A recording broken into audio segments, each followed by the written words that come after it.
Hello, everybody, and welcome Hey, I am super black and white. to Tavern Talks. I told you, man. I told you. It's so funny. Though. I Throws told me you. off All every right. time. Hello, everybody, and welcome to Tavern Talks. This week, we're going to be talking about our least favorite. Headphone cord is doing something weird to me right now.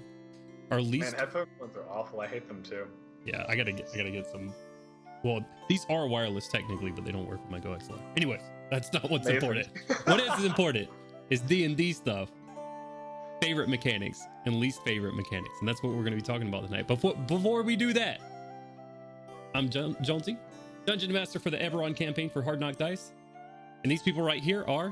Go ahead and introduce yourselves. Our guest, of course. Okay. Hi, my name is Bravin, or Dungeon Master Chronicles. I also stream on Twitch at twitch.tv/DMChronicles. You can also find me on Twitter right there in that nice little graphic that was set up for me. Thank you so much, Jonesy. This is my first time on your show, Tavern Talks, and I'm super excited to be here. Awesome. I'm Ian. I play in the Eberron campaign for Hard Knock Dice, and I will soon be DMing a secondary campaign for Ghost of Saltmarsh on Hard Knock Dice. So, Yeah, that's me. I'm Yeah. excited Woo! for that. Exciting. Brittany Yeah. says an Ian Noir. Yep, that's me. I'm here to solve mysteries or something. Find missing children. I feel like I should have like smooth jazz playing in the background instead. Like doom, doom. I gotta go get a fedora, yeah. unironically. Yeah, and get yourself a magnifying glass and a pipe. Mm-hmm. Well, we're Hell yeah, we're just Thinking at out that character point concept. we're just an advertisement for Wizard's new book. Oh yeah, I forgot that's supposed to be like a mystery thing. Yeah, The candles of whatever. or Candlekeep Yeah. Mysteries, Candlekeep something. Yeah, that sounds right. Yeah. Something along those lines. So I heard that. I think I saw something on Twitter like yesterday that it was like one of the top books being sold on Amazon. what? Really? Wow. Yeah, I saw. That was I fast. happened to catch a tweet from like the person who wrote it. I don't remember her name, but she said she was like celebrating and stuff because it had like absolutely blown up. That's awesome. Isn't Marisha Ray heavily involved in it as well? Let me I see if read can- somewhere. I don't know. I know it's an anthology, so it's a whole bunch of authors that have contributed to it. I don't know if pretty Marissa sure Ray has. one of them was. I think Marisha Ray was involved. I think I read that, and that was very like That's interesting. that caught my eye. I didn't know she was a writer. I could be totally lying. Like, don't take Like word you normally grain do. of salt. Yeah, I also cannot find anything to back up any of my claims either. We We're may just very saying- well be Everywhere blowing I saw. smoke out of our asses. We're just saying stuff here. I like to hear my own voice, so you know. Yeah, That's a thing that happens. don't fact check this. That's not what we're here Yeah, for. don't fact check me. Just take my word as gospel. Disregard the grain of salt thing. Hey, just you trust heard it me. on the internet, right? That means 100%. it must be true. 100%. I'm pretty sure that's a quote from George Washington. Mm-hmm. But anyways. Oh god. Anywho, So but like favorite and least favorite. yeah, 5e who wants to mechanic. kick us off? Anybody? Oh or man. Okay, I feel like we should just go all the way in, right? Right. Alright. We should just dive straight in from the beginning. So, Absolutely. alignment. All right, let's hear it. Oh man, God. Okay, so one, I have to preface this with alignment and morality is actually going to be our topic for next week because of a discussion I had with a player today. So Okay. I don't want to dive deep into the philosophy and stuff behind it, but the mechanic of it, let's hear it. All right, mechanic. It's okay. It is worthless. It goes. I will agree. Starting it goes off by the strong. wayside so fast. Okay, It ends so up being not that important. so the thing is, the reason I don't like alignment is because mechanically it never really matters. And I feel like a lot of new players, like in a D&D, when they're making their new characters, they see alignment and they're like, "Oh, I should pick one of these." And like alignment is okay if you make a character and then you're like, "Oh, well, they would fit into this category." But if you pick an alignment and then build your character off of it, they usually end up being like very basic and like bland and like too like tropey. If Right, that makes right. sense. take him to church. Absolutely. I will die on this hill. No, hey, dying on hills is the best way to have conversation, if you ask me.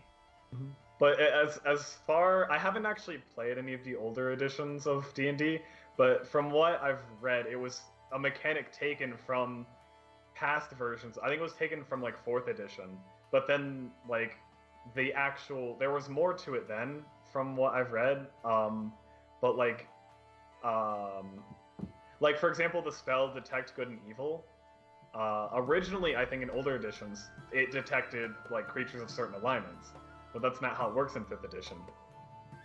Right. Well, there was also stuff like you couldn't be a paladin unless you were. I think you straight up had to be lawful good. Right. It actually goes a little bit further back than 4E because it was definitely in 3.5 when I was playing. So I started off with alignment in 3.5, and it's interesting because it was worse in 3.5. And I think that's where Ian was going right there, is that if you weren't of certain alignments, you could not be certain classes. So if you ever did anything to sort of deviate it, and your DM sort of said, all right, well, we're going to change your alignment, all of a sudden you had class features that go out the window. Yeah, you just stopped being a paladin. Yeah. Like if it's like, oh man, you didn't help that one poor person. Guess you're not so lawful anymore, buddy. Well, I'm being hyperbolic, you're right. okay? But you that's get a the dickhead point. Like, DM right there. That's a slight thing. That's all it takes is one dickhead DM to be like, all right, yeah, fuck you, buddy. Or weren't races a lot more alignment locked? Yes. In 3.5, like it was like if you are an orc, you are evil. It's not a like 5e has a lot of those like in their things, like they tend towards alignments, like they tend to be these alignments, but they totally leave it up to you. Whereas 3.5, they're like, nah, they are this. God damn it. I don't think they were that hard locked. I think race, at least when it came to races, it said orcs are usually this or almost always this, and like it definitely tried to pigeonhole you, but I don't think races were like locked down to an alignment. It's like, yeah, alignment is definitely one of those things. And I think the better way to use alignment is like like, and I feel the same way about like traits, ideals, bonds, and flaws. Those all fall into the category of here's we're gonna help you get in, like form a headspace for your character, and after that they don't fucking matter anymore. Is alignment even a mechanic anymore? Yeah, they help you get on the road for how your character wanted to be, and then they'll just grow naturally from there. And it's like something that like if you make a character and you have like a really strong idea in your mind of like what you want their background and personality and things like that to be, you don't even necessarily have to use all those things. Right, exactly. So they're much more useful if you're not really sure what you want to do, or if you're like a newer player. After that, it's kind of like, take them or leave them for the most part. Like, yeah. I much prefer, and we've touched on this before, I much prefer the vampire nature and demeanor instead of just alignment. It just opens some more options for you. Definitely, like you were saying earlier, your character gets really shallow really quick with an alignment. I'm gonna smack my fucking mic in this conversation. It definitely is. It leaves a lot to be wanted for sure. I definitely think if you're wanting to expand, like if you want to have some kind of mechanic or something on a sheet that's supposed to inform you of that, definitely pull from more like socially oriented games like Vampire the Masquerade, right? Stuff like, look at how their systems do things. I'm like, okay, maybe we can kind of toy a little bit with that, because those are much more in depth for those kind of features and stuff. Like they put a lot more effort into those. Where D&D, like D&D as a whole and 5e specifically, are much more just surface. Does alignment have a mechanical use in 5e? Not that I've ever seen. I think so, because like Bravin was saying, like Detect Good and Evil was for detecting alignments. Yeah, but now it's just but now it's like Fays, Celestials, Fiends, and Undead. a couple other. Yeah, so really it's based on like, because like if you like go through like the player's handbook and the monster manual, like every creature in there has, I say every creature, they either have an alignment or they're unaligned. Right. But they still have those. But they also have like those categories. Like they're all in the category of either like a Fae or a Fiend or an Undead or something like that. So, you know, the alignment doesn't need to be there to fill that space when there's already something there. Which that's really unfortunate because you could use detect good and evil, like oh man, we can't really get a good read on this counselor to the king. Let's see if he's actually like evil and conniving. They won't unless he's a demon or something that's like illusory. Then Can I just say, as a detect DM, good. that'd be dumb. Like, let me just cast my spell, Absolutely. and now I know Hey. that this person's evil, and I should not trust a word that they say. Like, that's the dumbest fucking thing. Hey, not everybody's gonna take detect good and evil, Jones. I don't. But isn't And that they what also insight checks are for? use it, Yeah, but insight Like checks that are would just be like a magical insight check. basically. right. Okay, so you have to.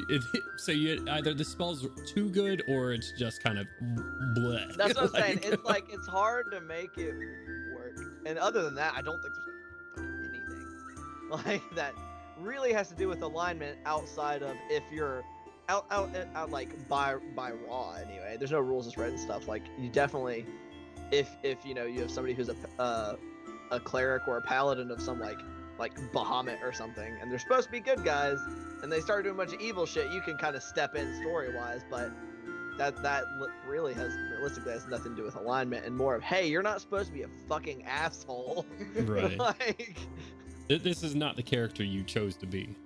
yeah, it's like this just goes against your god's beliefs that like the dude who gives you your powers says what the fuck. Yeah. So like it's yeah, that's definitely a thing. Oh god.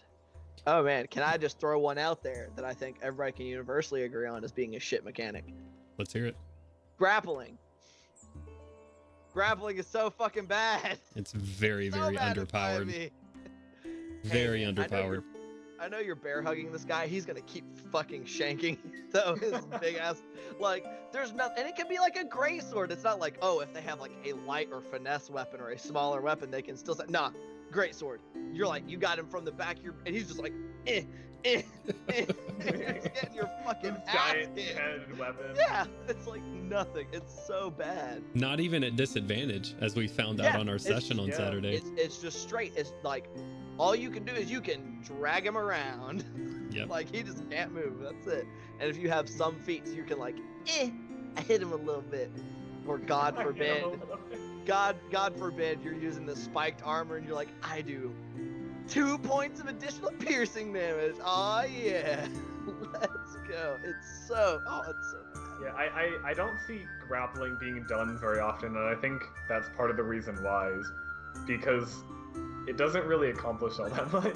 Exactly. You know when you see grappling done in D&D, in 5th edition specifically, you know when you see it? When there's a goblin you want to punt?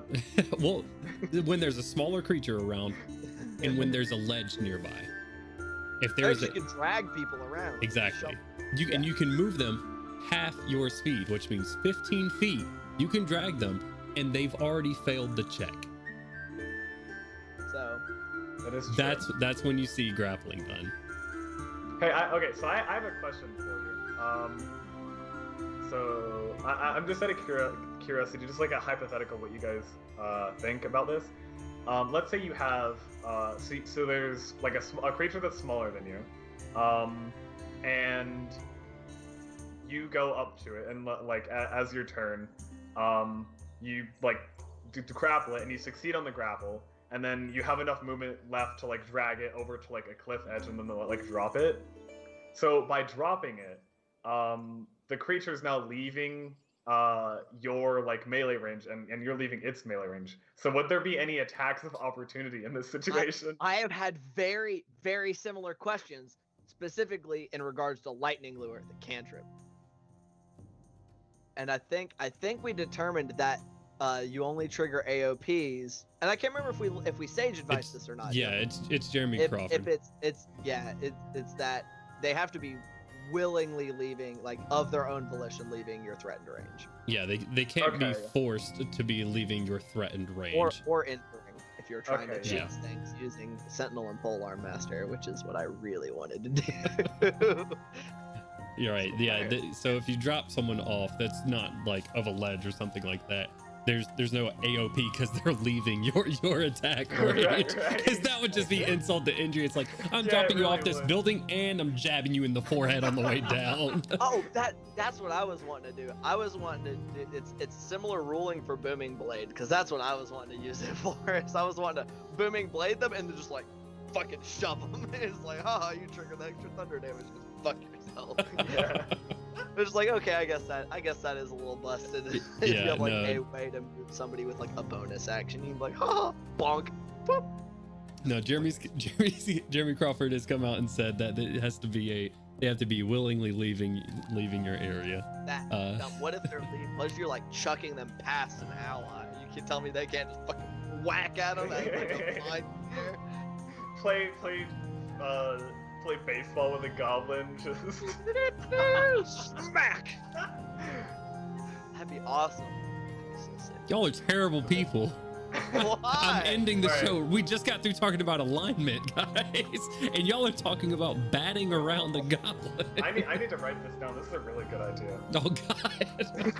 You're welcome. I'm full of those. I'm all about these kinds of like wacky shit. I'm gonna make a one shot that is goblin baseball. See, is it goblins playing baseball or just the goblins are the baseball? It's like a bunch of orcs. It's both. They just take a little goblin. There's like pitching them. Yay! Or it has to be something bigger than orcs, I guess, because goblins are like they're small, but they're not tiny, so it has to be like giant. Like not there's like an orcish army that like travels around and they'll like besiege a city and they'll be like, bring out like your most athletic people, and if they beat us in baseball, then we won't ransack your city. Awesome. I love it. This is just like we believe in the show of strength, but we do it through sports. I'm not joking. I'll actually run this. I'm gonna do that sometime. That's awesome.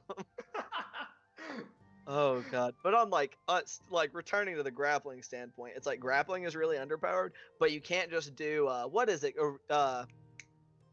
Is it you restrain people like with stuff like the constrictor snake that can turn into? Right. Is that the condition? It affects them with just restrained? Yes. Where it's like, and then you can't be like, okay, well let me just replace it with a mechanic if I want to have like if somebody wants to be a wrestler, you can't just say, okay, well I'll allow them when they grapple somebody, they'll just have them with the restrained condition, because then it's way fucking overpowered.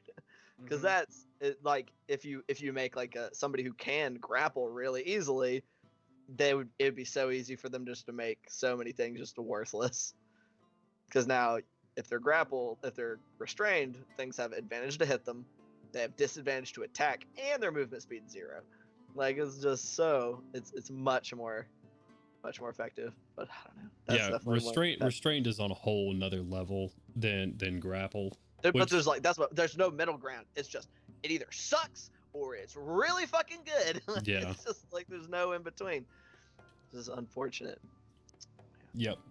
Figured we get grapple out of the way because man, is that a shitty mechanic. It's not good, and I also don't like that. You can only do 2 points of damage, and is that even plus your strength modifier? I don't think you get your strength modifier to it whenever you grapple with armor spikes. It's not good because I know it's for the battle rager, and those are the only people who can get the spikes as the battle rager. Right. Is a barbarian subclass because for whatever reason nobody else can put pointy things on their armor. Like that's way too complicated. You have to be the specific archetype. It's the dumbest thing. I want to say it's additional damage. Brittany says, what do you picture with grappling? Like when you grapple, are you baby monkeying them or like holding their arms back? Or I think that's all a matter of flavor.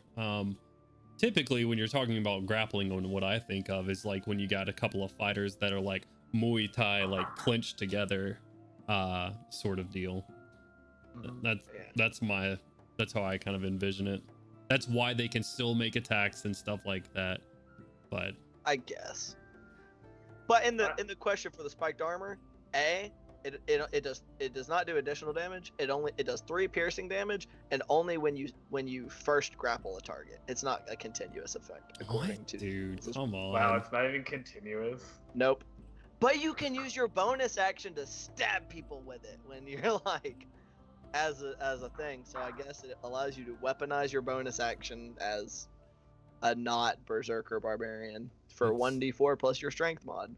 I'm really sorry. I'll be right back. No worries. Wait for a second. Yeah, You're yeah. good.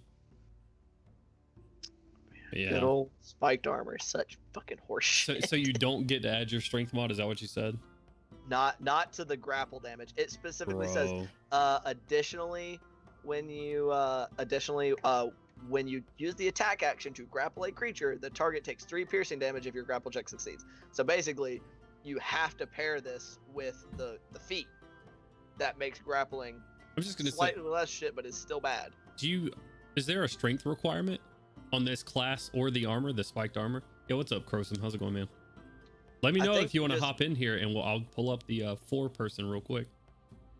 It's I think you can just add it to the armor you want, because you have to be a battle rager, which is a barbarian subclass. Right.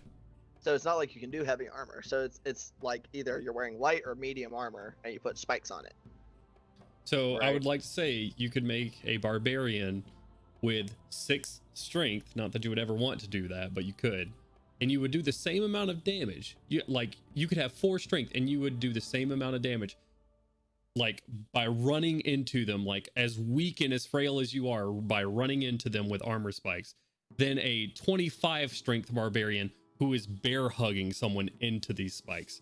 Those people do the same damage. Yeah, I'm just double checking that this is still, yeah, it's phrased exactly the same. Yep. Additionally, when you use the attack action to grapple a creature, the target takes 3 piercing damage if your grapple check succeeds. It costs. So okay, apparently it's its own armor. In the Sword Coast Adventurer's Guide, it states it is spiked armor is a rare type of medium armor made by dwarves. Oh, also technically raw, you have to be a dwarf to play this class. That's another mechanic we can talk about as racially restricted classes. Yeah, I think it's dumb. But yeah, it's 14 plus dex, and you have disadvantage on stealth, and it weighs 45 pounds. But that's it. That's its whole thing. Nice. It's only 3 additional. I would just say it if I was DMing a game and somebody wanted to play a battle rager, I'd be like, it does the damage every round that they remain grappled. Like if they begin their turn grappled, they take the piercing damage. Because like otherwise, it's so bad.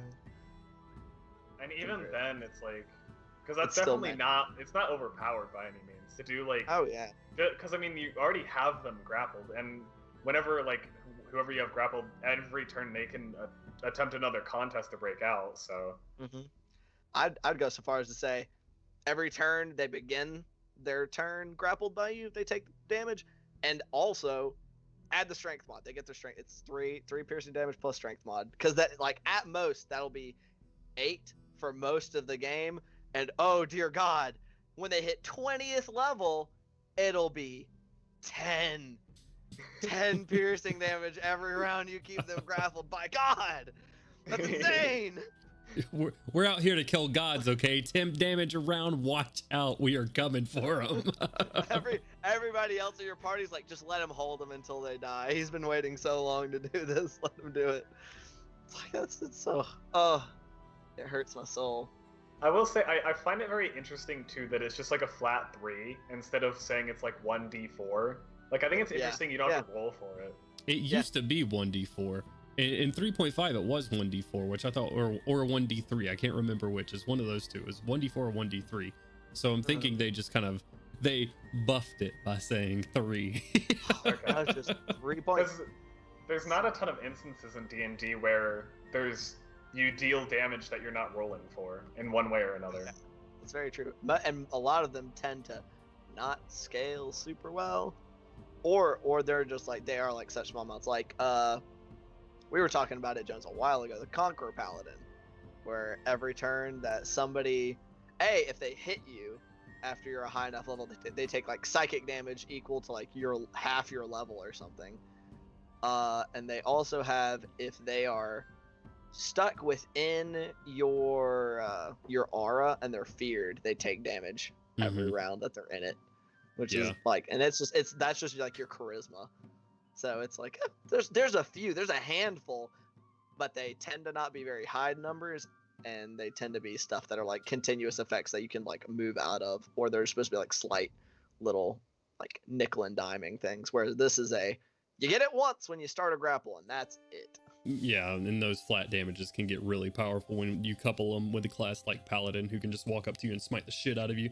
So it's like, here's the nuke, and tick, tick, tick, nuke. Yeah, tick, you are being punished for hitting me. You're trying to fight back. Stupid. You're an idiot. You absolute buffoon.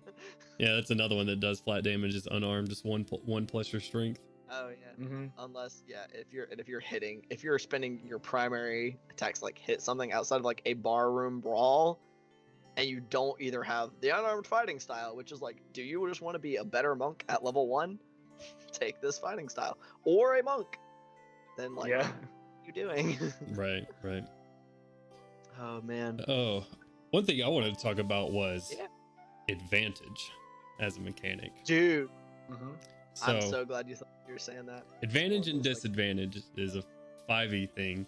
3.5, you had a lot of just +2, +5, +10. You know, you would have a lot of flat bonuses depending on what you were doing to either your abilities or to the DC of trying to do something. Now, 5e, and this is a love-hate relationship. So I know I said this is like the best and the worst, but advantage is like a double-edged sword for me, because I welcome the simplicity that advantage has brought to the game 100%. Yep. On the other side of it, it can kind of be fucky sometimes. Well, it gets boring because if somebody does something that should grant them a bonus, whereas before they're like, I don't know how big of a bonus this is going to give me, and it's like your DM goes, yeah, that gives you a +10 to that thing. They're like, holy shit, that's awesome. It's just every instance is going to be, well, you get advantage.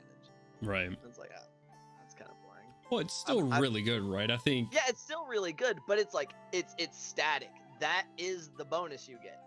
Period. Rules is written anyway. Like, which that's a big thing, is like a lot of, like, you can remedy a lot of stuff. You can totally just be like, okay, well, I'm gonna either tell you you're getting just a flat bonus, this is roll, or I'm just gonna look at this as a DM, or like reduce the DC for whatever they're trying to do or something. Bro, I don't know if I can agree with advantage and disadvantage being static, because but I say like, static in as an option, like it's the option. Yeah, but it's the range of very a inflexible. D20. Is it? I don't know. There's a range I on mean, a D20. It's inflexible in terms of like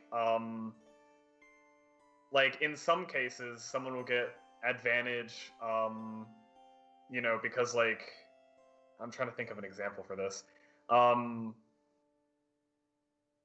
know, let's take True Strike. Isn't that the one? That's like a whole. I know I'm bringing up like a very. That's not the point of this. You're trying to start a fight, is what you're trying to do against everybody in Wizard. Okay. There are spells that give you advantage, right? It creates a situation where you're more likely to hit like an attack, right? But there's other instances where you might get advantage because you're like really skilled at something, and these are like different metrics. It's like in some cases you get advantage because you're more likely to succeed, but that is a range of like how likely or like how good you are at something or how skilled. But when you give someone advantage, it's just, that's it. It's just the same thing every time, regardless of where they might sit on that range. And that's what I mean when I call it inflexible. Right. I do still think advantage is a good mechanic. I like it personally. But. I definitely. I think that where the difference comes in is things like you're talking about as far as skills go. That's where skill, like expertise, comes into play, right? Like when you get double your proficiency bonus to something, and you'll have advantage on it, because like, I mean, let's just think of rogues, right? They'll get an advantage on something and they're double their proficiency. It's to like stealth, which is, you know, that I think that kind of covers that.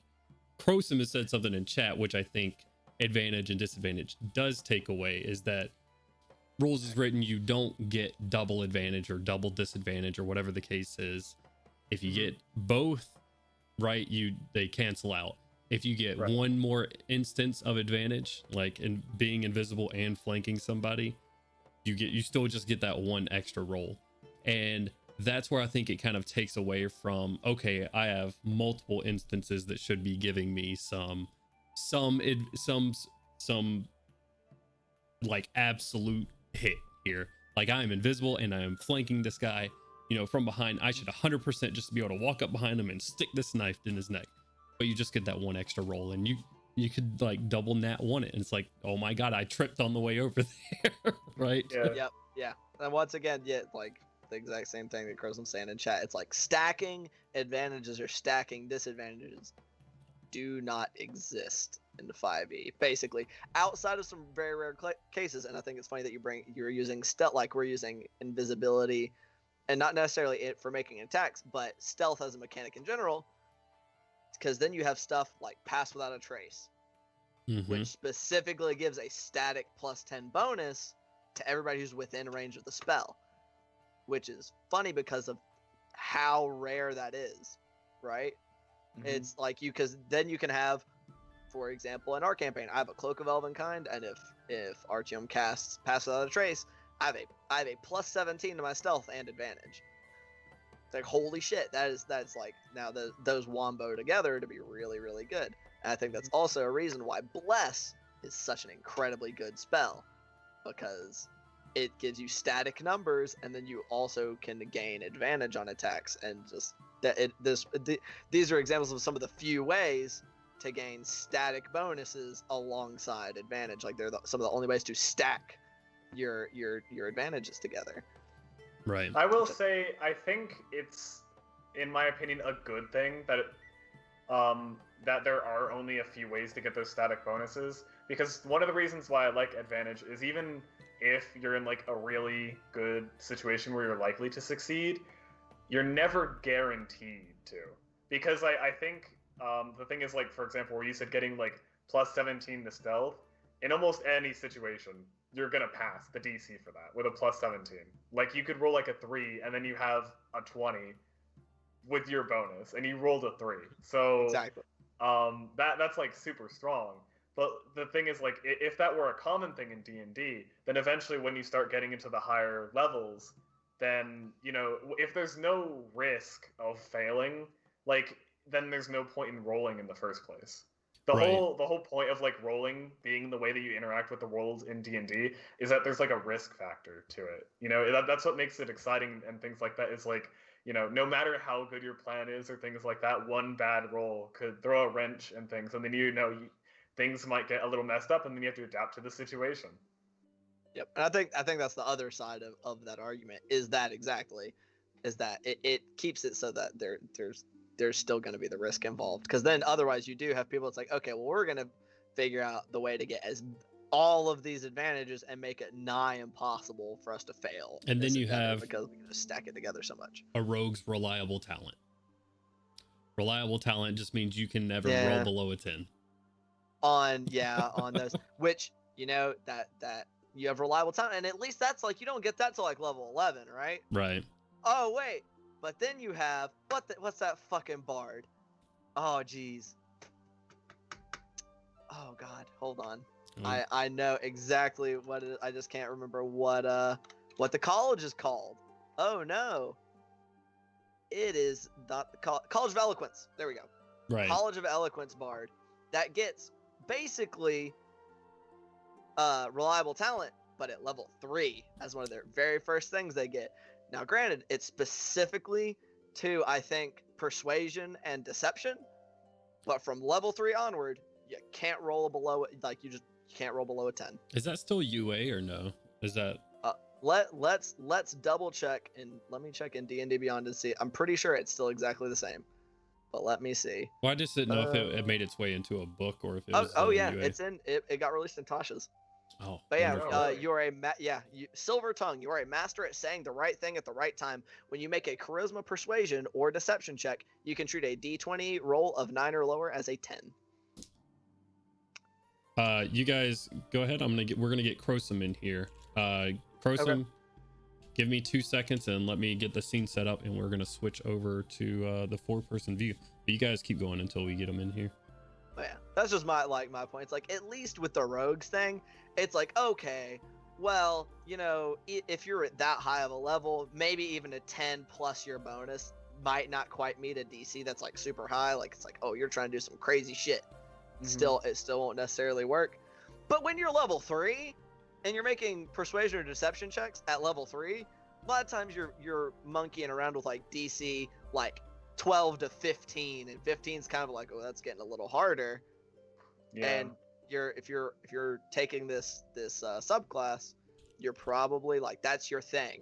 So you're probably gonna have expertise in at least one or both of those things. And so now at level 3, you're not rolling, but below like a like 16.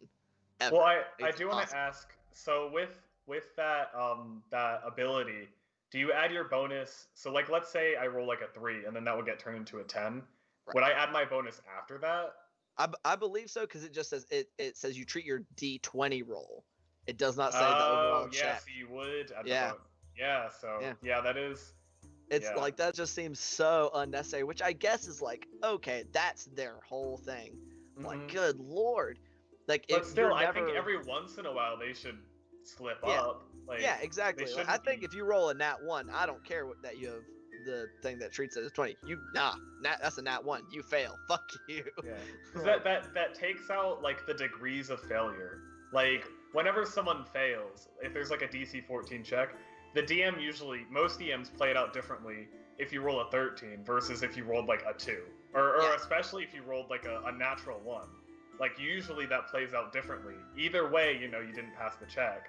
But having like your roll automatically being bumped up all the way to 10, it like completely eliminates that. Exactly. It's like, so that having that amount of oomph and an ability that comes online at level 3 for a class that is already that's their faces, like that's what you're going to be doing. You're playing this class, you're saying I'm going to be a face, and the 2 like most rolled face skills ever, you just now can't roll below a 10. Is like, that just seems so unnecessary. And you said it was deception and persuasion? Yeah, they get deception and persuasion. Can't roll below a 10 at level 3. 3 onwards, nah, you're gonna roll those right. It's just so crazy. All right, guys, we're gonna switch over real quick to our 4-person view. Welcome, Kentanimo. Hello. Welcome, Prosim, to the chat. What up, dog? Got to mute the stream. Oof. Okay. I actually have to readjust Bravin's camera, but no need to fear. Yeah, I think that's really funny, Jones, that you thought of the same thing, because like when I was getting excited when we were first getting everybody into Skype, and I was like, oh, I have this thing that I was thinking of, and that was exactly what I was thinking of was advantage and disadvantage. Yeah. Dude, yeah, it's because like it's such a love-hate thing. You know what's interesting, and y'all are talking about like not being able to roll a 10, and you're saying a 1 is a 1, is that, and y'all may have said this while I was setting up kit and everything, but critical 1s and 20s are not critical fails. They are not critical successes. That is not a rule. That is something we do. That is not a rule though. They are not critical fails. So that's like technically a 20 is only a crit for combat. But that's like saying feats are an optional rule. Like, who the fuck doesn't use but it's still the case, right? Like they want it. Jeremy Crawford weighed in on this too, and I mean we're gonna pull in the guy who wrote the book, right? Like, as far as mechanics go, we have to pull him in here. Your camera's going wild, dog. What is it doing? I don't know. It's just blinking. Yeah, out. Skype is giving themselves a free promo on the stream. They really are. Holy crap! But I was what was I saying? Yeah, Jeremy Crawford has said the reason that critical 1s and 20s aren't criticals as far as skill checks go is because there should still be that notion that someone who is so skilled in something that they have a plus 15 or whatever the case is, that they cannot fail in that. Which I'm with Bravin on this one, and I think there still should be that chance of failure. It's because sometimes like you can just have, sometimes shit just happens. Nobody's perfect. Okay, right. So everybody here's played 3.5, right? No.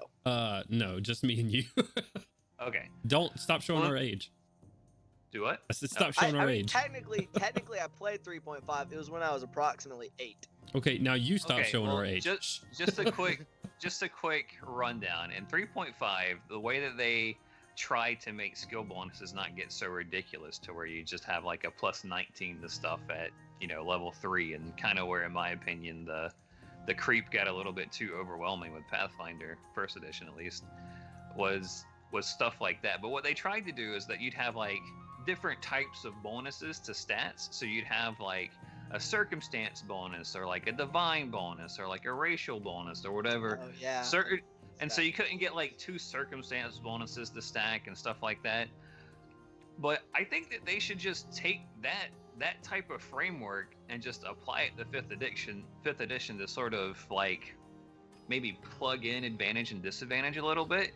And by doing that, just take proficiency and maybe scale it back by just a smidgen. So perhaps at level 20, you only have a +4 proficiency, and whenever you get those you have a circumstance bonus. Okay, well there you go. You have an additional proficiency bonus to it. Just add your proficiency again. Oh, you're an expert in it. Yeah, you got a +2 proficiency, and you're an expert at doing whatever it is you're doing, and the person doesn't see you because you have, or you have advantage from this type. Mother, did it just go out again? You're good. It did for a second, but you're back. Don't worry, dog. Oh man. Just sitting here talking to here. But yeah, like, all right, there you go. You got a +6 bonus to this, or advantage and a +6 bonus to it, or however you want to rule it. I mean, this is literally just me talking out of my ass right now, so I don't know how crazy that would get. Yeah, come on, Kent. I need you to make up tabletop RPG rules off the top of your head. We got a book to write. They have to be balanced. Listen, as they leave your mouth. Yeah, they will be balanced as they leave your mouth. Depending on how much confidence I have in them. I can just be an internet cuff guy and tell everyone they're wrong. Jesus. Sounds familiar. I wonder why. Actually, I'm if you guys are okay with moving on to a new topic. Yeah.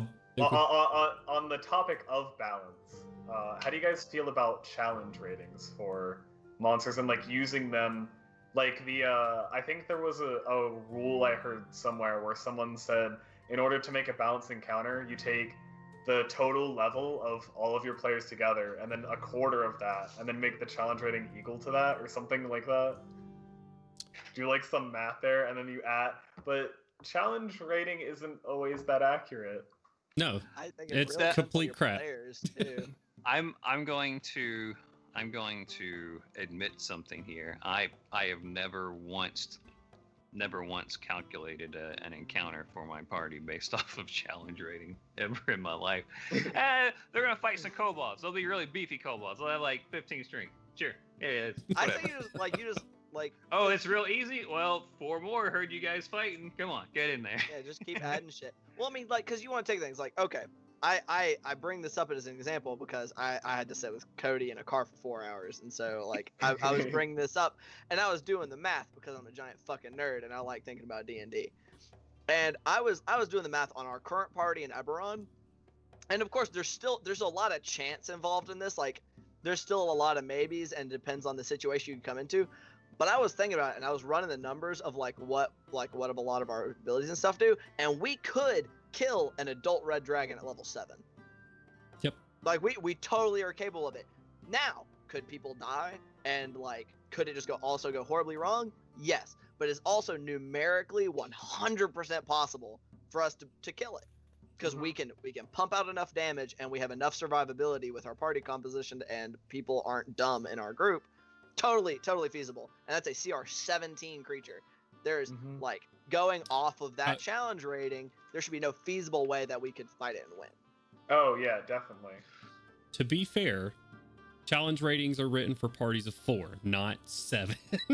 To be fair, and still, if you still want to adjust that math, I still don't think it adds up in the 7-player group. Oh no, and that's why I was gonna say I don't use CR right now. I do it as a base stat, but I choose a CR creature with +3 or 4 levels on my party right now. That's what I do. I do +3 or 4 levels, and then I'll add like 300 hit points to it and 2 extra dice of damage.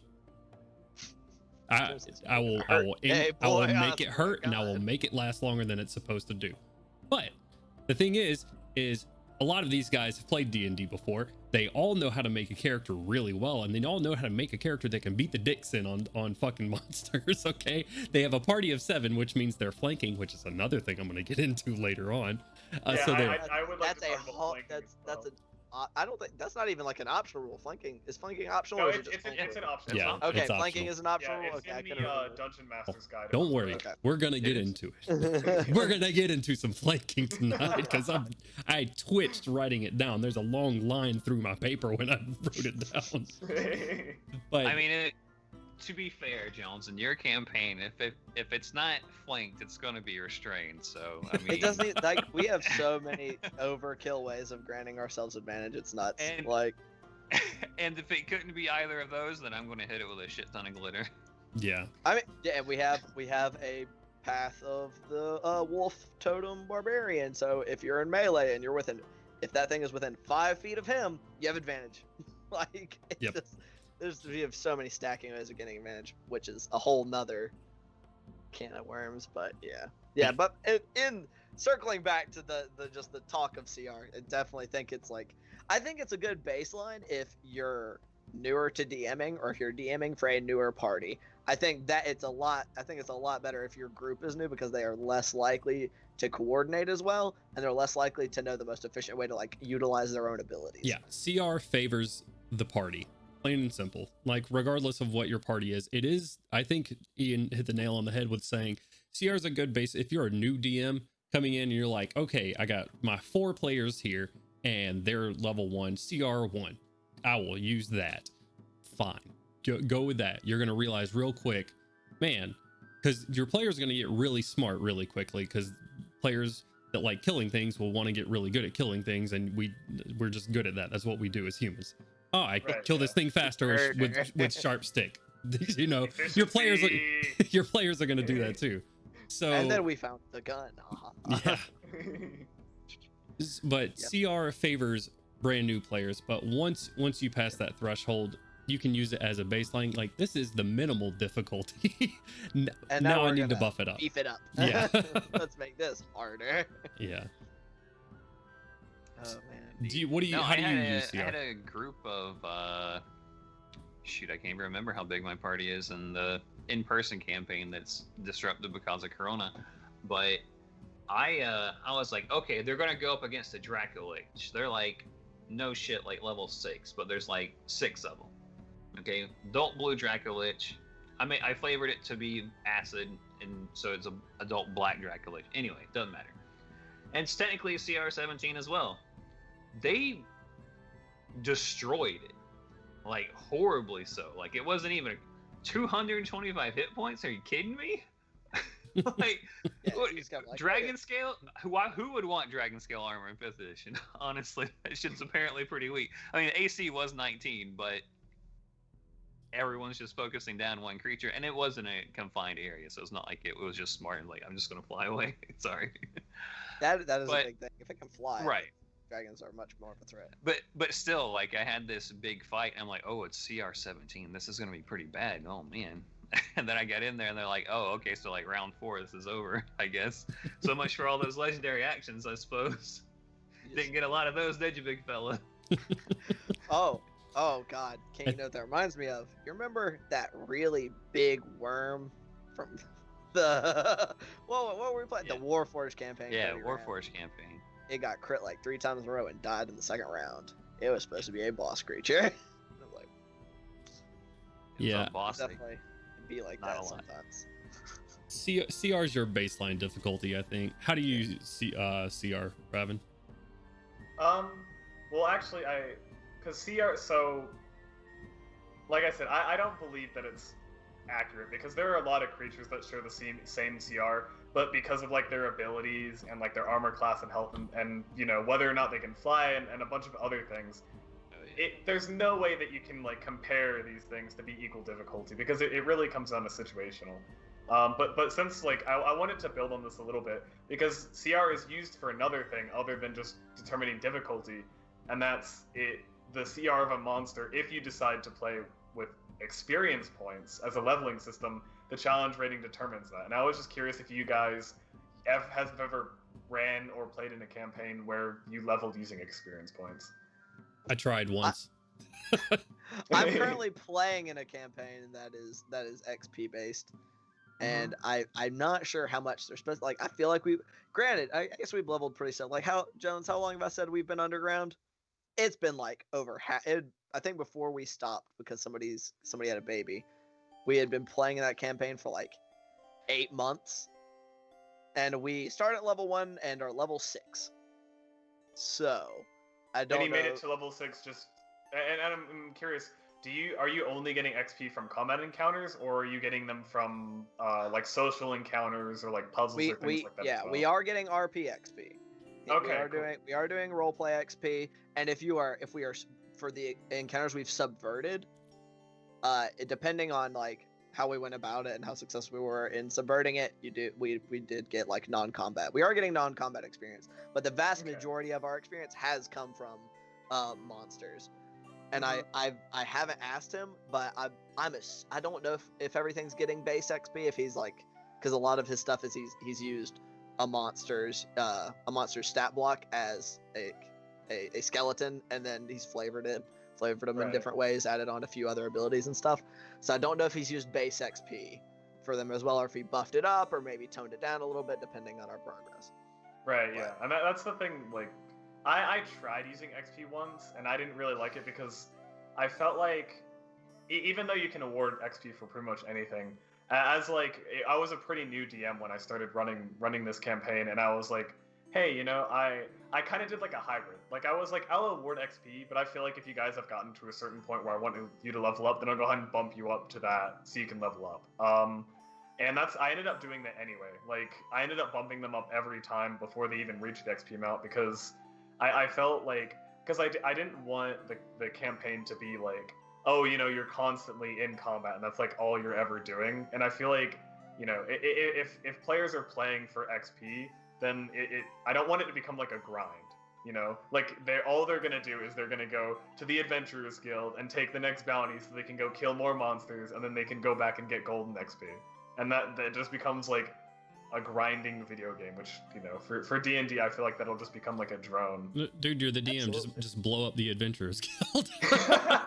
well, okay, that didn't actually happen. I'm just saying that like hypothetically. Right. But yeah, I definitely would like intervene to make sure that because that's not what I would want my campaign to be. Or I would have maybe they end up taking a bounty in the encounter one that I have. There's a million ways to fix that. But yeah. Well, it's like, because when I think of it, like when I think about XP, I'm like, okay, if you're planning an adventure, right, a pretty like long running campaign, this is going to be going on for a little bit. You're there's the whole like they're choosing what they want to do, but you're going to be giving them things that, while challenging, they can handle. Mm-hmm. So why the fuck does XP matter? Because they're going to need to be certain levels anyway. Yeah. Or they're going to be in a level ballpark. So unless you're like dangling like, hey, here's a tempting thing that somebody's talking about, and they're telling you shouldn't do it, but you try to go and do it anyway. Like, I mean, you can still do that. Like, it doesn't have to be whether they're leveled. Like, they can't over level because you're planning for they're gonna have this adventure at this level, and that like this is where the story hook, the plot hook is coming in. This is where it's gonna take them, is when they're level 2, and the plan is there's going to be a following adventure, because hopefully maybe you're planning ahead and you're like, okay, well, I want them to have like a level 3 adventure. So regardless of however many things they fight or don't fight during this adventure you're giving them when they're level 2, you want them to be level 3 by the end so that they can do the level 3 adventure. So why does it just seems so like it's just unnecessary math? Like, why do it when as the person who's planning a lot of the story or the framework of the story, where you need or want them to be. I think they do it for, again, newer DMs, right? I think we talk from a place of authority when we say like it's silly and you're just going to design it around your story the way you want it anyways, which is something really easy to say for us, right? Like, we all have a general idea how a game of D&D goes. We all know that we want to tell this story, but a brand new DM who is just new to Dungeons and Dragons, he saw it on Stranger Things or he saw it on whatever, or she like they saw it somewhere and now they want to get into it and they buy the goodbye Kent. I'm gonna like make a spell effect sound that goes along every time that happens. I've already got one. It goes doo-doo-doo. But not we don't get to hear. Yeah, we don't get it. But yeah, like I think it's gonna like it's a starting point, right? I think that person will learn very quickly, like, oh, I can just tell them when I want them to level up, right? But at the very least, you have some sort of baseline for them. Like this is the CR that's not gonna kill. Yeah, like this is the CR that's not gonna kill, and this is the experience that they're gonna get to get them to that next level. Or you can put higher CR things up against them, and this is the experience they'll get from that. So. Right, and it also, I mean, you can't really have rules for divvying out other kinds of experience at the same time, right? I mean, every rogue and bard would just always choose a bluff as one of their abilities if they get X amount of XP for lying to someone and having them believe it or some retarded shit like that. Oh gosh. Oh man, you know, I'm so glad nobody has a thing called like this like concept of XP tokens. That would be a terrible mechanic to introduce. Dude, that was such a horrible. That was a great idea, but it's a terrible idea at the same time. It's like such a great idea in concept. Right idea, like in concept of going. All right, want to promote roleplay. When people do cool stuff or whatever the case may be, I'll just kind of like mark it down as we're playing through the game, and I'll give these people like bonus XP. All right, cool. I'm not doing all the math for every creature or anything like that, because that's just like a lot of work that you really don't need on top of doing a DM. So I decided that I just make it a flat, like I want to say I did like 5% of current level. Yeah, it was a percentage of current level. Yeah. Oh. And it got out of hand real quick. What was it? I think Matt was 3 levels above the majority, I think and I was 2 levels above the majority. It was bad. Yeah, we were like, wait a minute. What's going on? Homebrew rules gone wrong. Yeah, it was definitely like, oh, that sounds like such a great idea. Yeah. It sounded awesome. I mean, that's the beauty of it, right? If you want someone to go, oh shit, I can get experience for role playing, I'm going to do it all the time, and everybody wins, right? Except for if you have like people who are kind of audience members and who enjoy being at the table but aren't super role play heavy, then it's just like, oh, well, I'm 2 levels behind now. Fuck. Sucks to be you guys. Nelson laughs in having a cult. Yeah, I'd much prefer good role play all in all through just things that happen in the game. Right. Oh man. Right. Which is interesting because that's homebrewed. I don't think there's anything in the PHP that says that giving experience for role play. Oh yeah. Well, it's because this is something I've actually also discussed with Cody. Is like here we go, a mechanic, like, and this is more of like a terminology thing and just how the game works. Nova damage. Nova damage is king in 5e. Right. Which, for any who are not familiar with the terminology of Nova, is just how much damage can you front load? Like, how much damage can you do all at once? And because of 5e's really heavily balanced in the favor of Nova damage, because so you can make fights really short. And the reason, so like prime example, paladins. Why are paladins so freaking good? Because they can just smite the shit out of everything and do tons of damage, and they can do it almost every single combat. And the question is, okay, well, why can they do it almost every single combat? It's like, okay, well, they only get their spells back on a long rest. And the reason you're like, well, you're not gonna be having a ton of combats. Like, you're not gonna be sitting there doing back to back combats all the time, unless you're specifically doing a dungeon crawl, which those aren't all the time necessarily, unless you were just doing a very dungeon. Like, that's what this campaign's gonna be, right?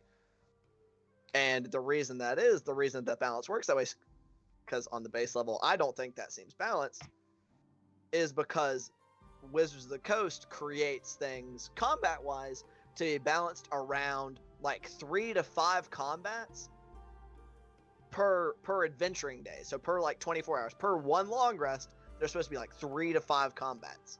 Mhm. And so that makes a whole lot more sense when you look at when you're looking at why spellcasting classes can be so absolutely insane for combat, because it's like, okay, that makes more sense. You kind of want to maybe space out your spell slots if you're going to be fighting that much. But if you're not, but that does type that, of though? balance is an issue when it comes to roleplay, right? Because Mhm, you exactly. basically have these BioWare-esque type kind of scenarios. So it's like, oh, we're just gonna do a bunch of talkie and then fight a Right. lot. Yeah, I disagree with it. I don't think it's great, and I don't think it's the way majority of people play D&D.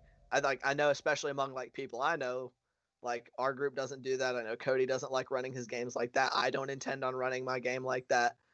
Like it's just because it gets kind of boring if all you're doing is like, okay, walk, walk, walk. Hey, everybody, roll initiative for me. Yeah, it's like Walk, fucking walk, walk. Pokemon at that point, right? Yeah, Like, exactly. Yeah. And so, but it just makes it feel like, wow, it kind of feels kind of shitty to be like, I want to be an archer. Yeah. but it's just I can do really consistent damage over like 10 rounds, but that is never going to happen because everything's going to get fucking exploded by the sorcerer and the paladin and the wizard that are also chunking along in my party.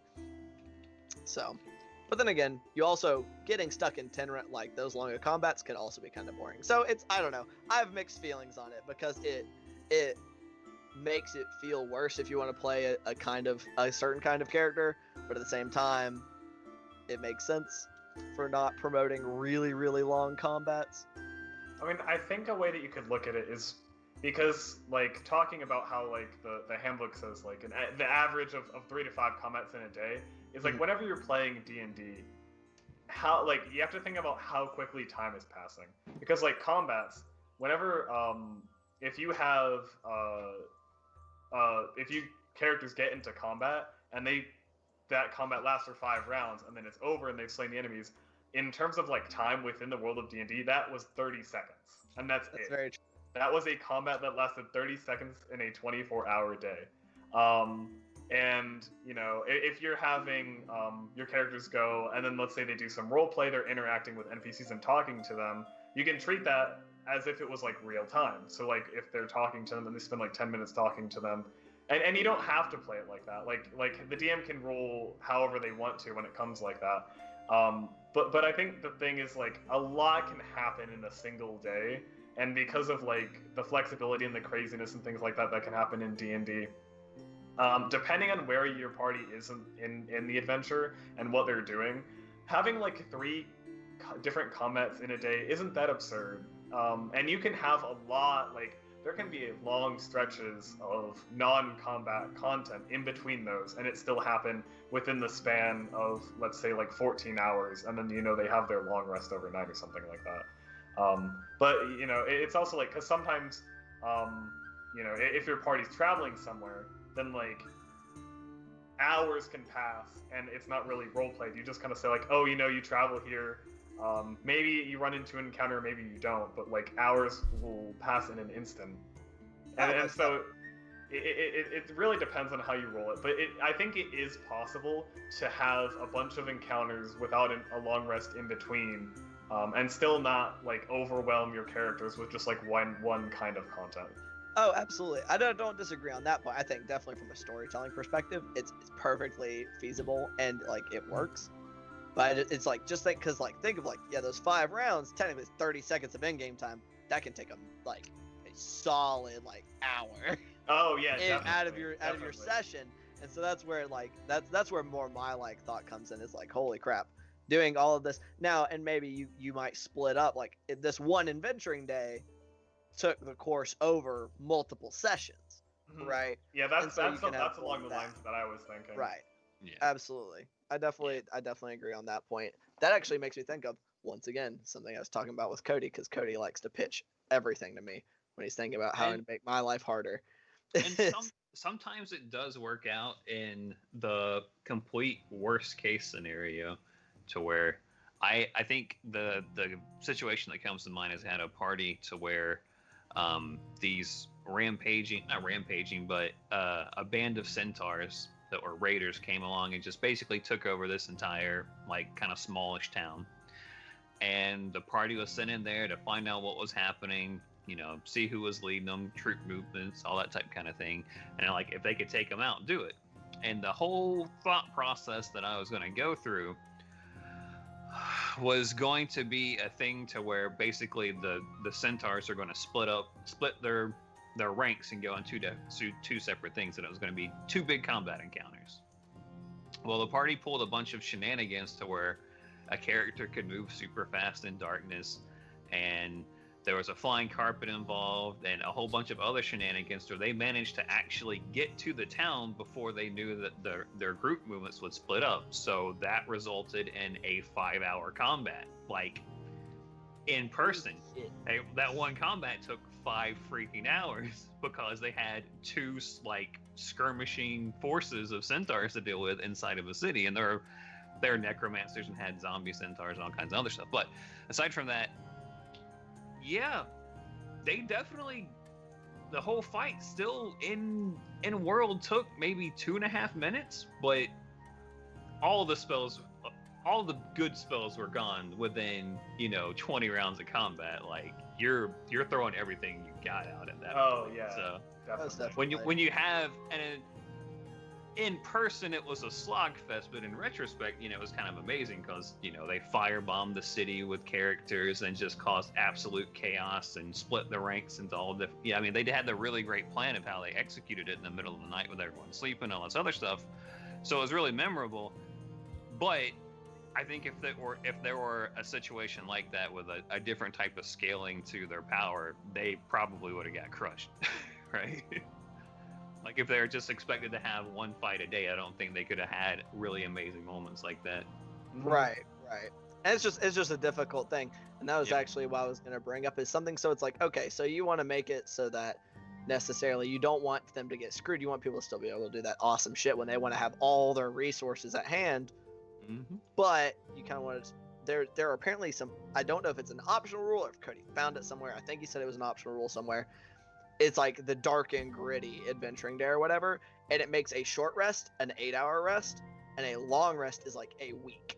I've heard about this. I've heard of this. And I was like, okay, I find this I don't think I would want to do it in every game. However, if you are wanting to run like, hey, you're wanting to like, I want you guys to be potentially penny pinching and thinking about what you're doing. Because you're not gonna be able to sit down for half an hour and get short rest cooldowns back and get a bunch of HP back. Right. I agree and disagree with that. I mean, because one of the things that I was brainstorming and bringing up on tonight's episode were basically long rests throwing you in a fucking back to tank overnight. But but I mean, on the concept of healing, I'm completely okay with that. As far as getting your spells back, hold on, Chief. That's a little bit ridiculous. You're saying if I want to cast a fireball at level 5, I just gotta wait a week till I can do that again? I don't know about that. Yeah, right. That does throw some I might scale it down that. from a week and be like, that's like 3 days. But you get the point of like scaling it up that it's like, hey, you can't just go take a nappy poo and be able to do all your shit all over again, right? You can't just throw down Lehman's tiny hut and fucking go nappy nap and come out like, oh, I'm ready. What's up, motherfucker? I'm back. And I think that this idea is just one of many ways to reach, because the ultimate goal that you want to reach with this for your spellcasters, or really for any class that has abilities with limited uses, is whenever they're using their strongest abilities, you want them to question, is this really the right time to be doing this? Or would it be better to save it? Because, they might not necessarily know what's in the next room of that dungeon. It could be better for them to save it for the next room, or it could be a mistake not to use it now because it might put them in more peril if they allow whatever they're fighting to have an extra turn instead of, wiping it out immediately. Right. And that ultimately, I think what you want to aim for is like that balance. It's actually happened in our Eberron campaign. Is I recently put him through a dungeon going up under palace perch, and they got to the big baddie at the bottom of the dungeon or whatever, and they had used a decent amount of resources, and that Nova damage you were talking about earlier, our paladin actually ran out of smite. So this and this particular monster regenerated I think it's either 10 or 20 health per round if it did not take radiant damage, and the only one that could do that damage was their cleric. So finally they put it down, but I gave the knowledge check to both of them. It's like, well, I don't have anything that can do radiant damage now, so luckily they had the cleric with them. If not, that would have just been a never-ending fight to loot that place. It's getting back up again, guys. Smack it real quick. Let's grab this stuff. We walked into that room and he had 2 spell slots. Mm-hmm. And so he was doing the classic, I'm fishing for a crit before I fucking use my smite. Yep. And he ended up having to use his only other spell slot to Misty Step or get absolutely wrecked. Which, wish he had used that earlier. But as besides the point. Hey, it went into some role play stuff. It's fine. It worked out. It still ended up being great, but it's definitely that was like Brittany said, like we did that over multiple combats, and that was also a dungeon that we did over the course of 2 sessions. So it also didn't feel like, oh my god, we've been fighting things for 4 hours. Mm-hmm. I want to just sit and talk for a little bit, and so that was a good illustration of how to it's like, okay, this is a dungeon crawl that y'all are doing over the course of 1 night, so you're not gonna get the chance to take a long rest, but we're also splitting it into 2 different sessions, so it worked. Mm-hmm. Man, fuck that thing. Just saying. And that's perfect though. Just never let your players get too comfortable. Oh yeah. Oh, most definitely. Like, and Right, that's one of the things. It's like, oh man, we're just gonna take a short rest. If you're worried about your players just cheesing it by taking a short rest all the time, don't fucking let them take a short rest, dude. Yeah. Like, oh, that's crazy. Y'all get attacked. It's really easy if they're in the middle of a cave and they're trying to take a short rest. Even if they're at 55 minutes, if something walks up on them and their short rest is interrupted, they don't get any of the bonuses. Yeah. So all you have to do is interrupt their short rest. It's like you can't sleep here. Monsters are nearby, dog. Fuck you. Well, the good thing is the Minecraft rules. I can say this now since we're past that encounter, is I was giving them 1 short rest. 1. If they tried to do it again, I had another encounter for them. I was not wanting to do that. I was like, okay, I hate doing that kind of thing because it feels so like a metagamey to be like, okay, guys, we can just take this short rest over and over again, especially when we were trying to take care of this shit real quick. It's like, okay, let's just do this thing. Right. I know that's one of the things that's always hardest for me to not metagame is, all right, I want to try and psychoanalyze the DM and see what we'll probably be going up against. And I'm like, no. This guy is just going to blow his load on the first thing he sees. It doesn't matter. Just go in there and do it. All right. Yeah, he's going to fireball. Who cares if there's just 2? Yeah, he's going to throw a fireball. Get in there. It's the 2nd episode in a week where we've blown loads. I'm just saying. Hell yeah.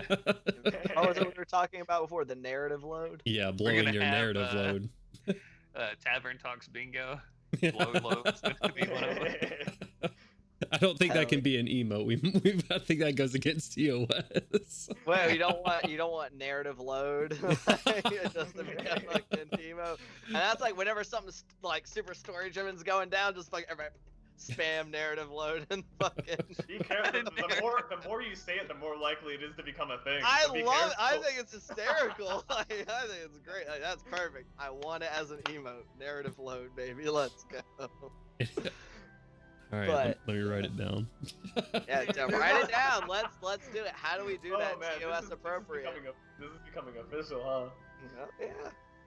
Like we just have to figure out a way to make it so that Twitch can't ban us or won't like automatically ban us for it. Like they'd have to look at it really hard and be like, "Wait a minute, they're Wait a minute, references. you Wait. guys." Do that." Just put some flashing lights on that, flashing yellow lights on the emote or something. People, watch out. Narrative load. Oh man. Flash zone. Watch out. Can we talk about how they did skills in 5e versus 3? I know, Oh and God. I yeah. want to talk about this mainly in my frame of reference is 3.5, which I know y'all don't have a lot of experience with, but in 3.5 you had what were called skill points, where it was based, how many you got was based off of your class and your intelligence.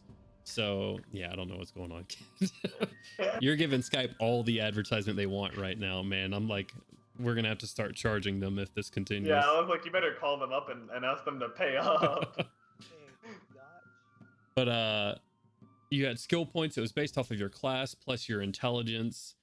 And I think there were even feats that would give you more skill points per level or stuff like that. And of course, humans got more skill points as well. That's kind of always. Yep.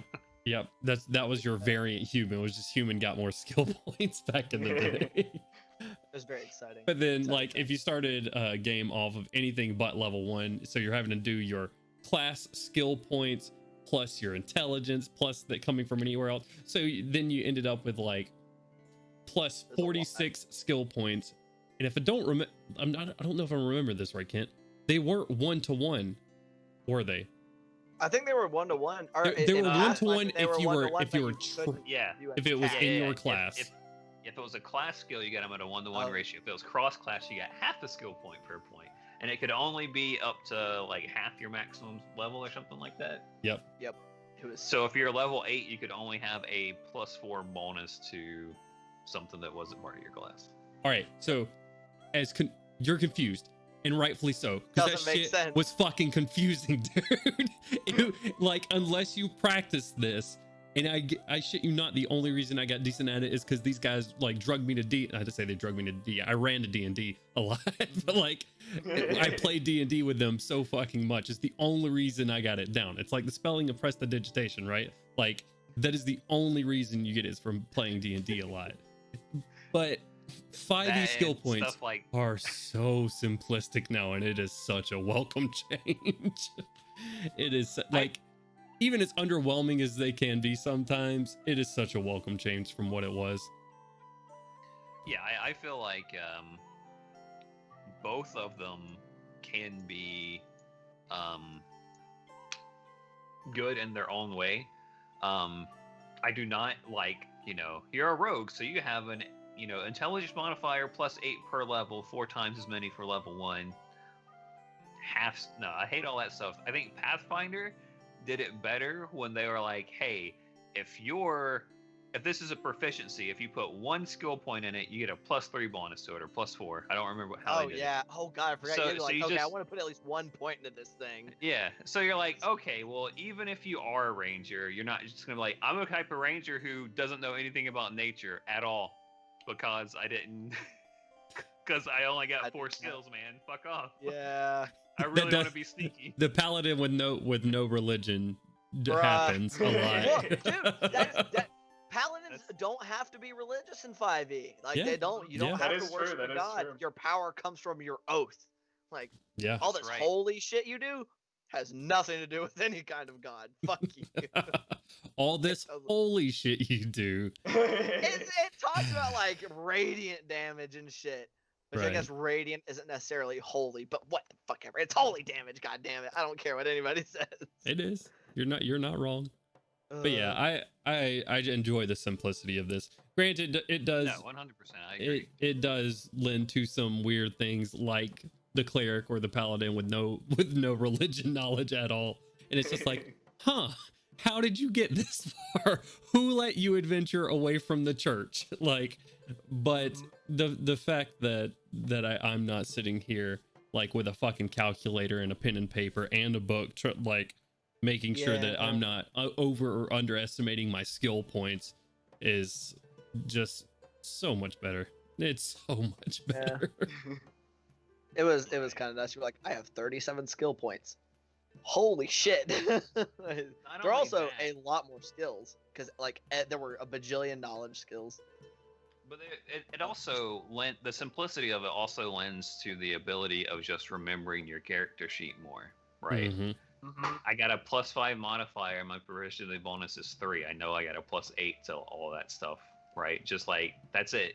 There's not like, oh well, this thing gives me a +1, and then like there's not all of these extra additive bonuses on top of that. So I think it works for the flow of like if you're at a table, you don't have someone looking at their sheet quite as often to see, oh, I don't know offhand what my bonus is. Hold on a second. Let me scan through this sheet and find it. Or like like how many feats you could get in Pathfinder. So you're like, shit, guys, I gotta look through my list of 17 feats to make sure I'm adding up all my bonuses right, because I don't have a fucking spreadsheet. It's not even that with that game, because you had like your racial abilities, your alternate racial abilities, your traits, your all of those. Yeah, all of that creep.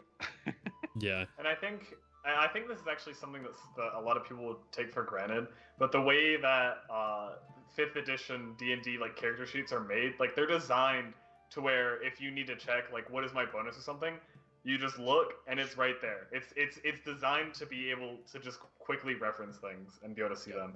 You know, if I'm attacking with my greatsword, oh look, there's this box where I put my bonus in. Well, I have a +5 to hit. Super easy, you know? It's so much more streamlined and lends itself to the flow of the game being so much more smooth. Yeah, it's just streamlined and it's accessible too, right? Like a 5e character sheet, if you were seeing that as a brand new player, is intimidating enough.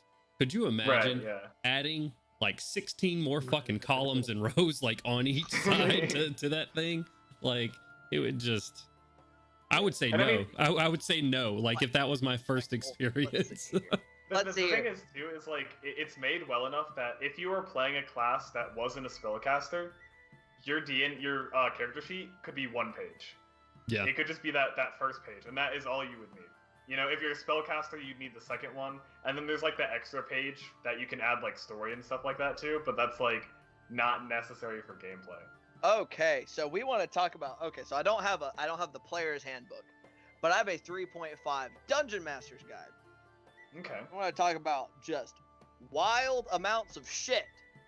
Yeah. So those are some charts right there. Yeah, that's what I knew. And it's like all this text is very small. But okay, like, so it's like there are people that enjoy those things, right? Like, most go ahead, definitely. Kent. Away from that though, I recently had not this previous Thanksgiving, obviously, but the Thanksgiving before that.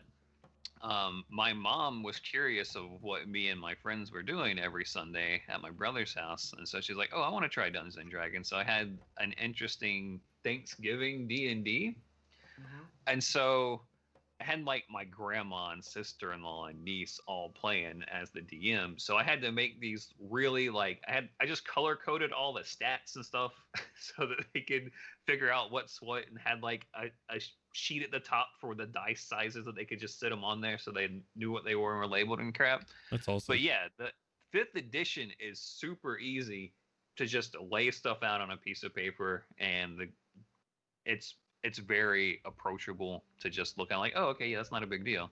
Like you look at a 3.5 character sheet and you get the skills and it's like, okay, what's your rank? What's your bonuses? Miscellaneous modifiers and total. And you just have like these 4 bricks of things that you have to add in with addition and subtraction and equals. And you're like, I'm having to do formulas for every single dice roll that I do on top of the basic addition and subtraction, which is more than most people want to do oftentimes. I get your TI-83 busted out so you can play a game. Do a couple of functions like I gotta chart this shit. Like, let me chart this combat. Oh yeah, the accessibility of 5e is just so commendable, dude. For as difficult as D&D was as a game back in the day, what they've done is definitely top tier as far as, and I think skills is just one way if they've done that. Advantage and disadvantage is kind of calling back to what we've talked about before is another way. I think it's just like, instead of remembering all these bonuses and negatives, just hey, roll that fucking rock again, man. Like just do it twice. Shiny rock, go click clack. Yeah, right. It's a very elegant solution, but it does have its drawbacks. Right? Yeah, it has its limitations. Which brings me to my my proposal that I tweeted out to Wizards the other day. Yeah. I think, who did I tweet? I think I tweeted, I don't know, Jeremy Crawford or something like that. And it's like, hey, while I really appreciate 5e's rules and I think they're great, you should really just release a book. It's like, do you like overly complicated things. Well, here's 70,000 rules to fuck around and find out, and like just release that, and it's just going to be filled with graphs like you just pulled up that are just like 6 pages long with just numbers out of the ass, like for no More reason. weapons. Yeah. They're gonna have to release a D1000 die. Yeah. It's like this big. Good. It never stops rolling because the sides are so small that it can't like land on one. I want to have charts for how fast grass grows in the different regions and planes. Okay, that's what I need. Yeah, like that shit. People like Hey, that. I need to know if this is a Oh, good God, place. My cattle degrades. What's the barometric pressure in the plains today? Like, yeah. Jesus. Weapons. I will say that I do want more weapons. There's so few weapons to choose from in 5e. Yeah. You just kind of gotta kind of choose a thing and be like, hey, you might have flavor this as being this other thing. Right. I think Visually. that's the best. I think that's the best part about it is that you can just, yeah, sure, if you want to, fine, go ahead, right?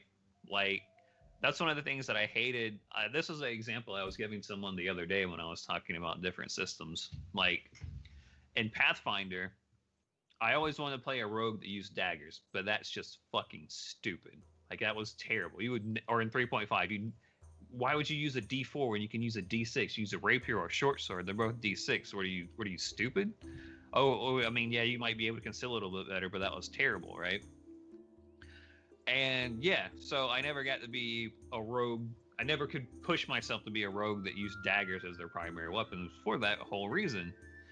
And then they came out with the, I think it was Knife Master, to where it made your sneak attacks D8s if you're using a dagger. So I was like, oh, okay, that's pretty cool, but your sneak attacks are D4 with everything else. And then suddenly it was like, you're a freaking idiot if you make a rogue with anything but daggers. Are you kidding me? Get out of here with that.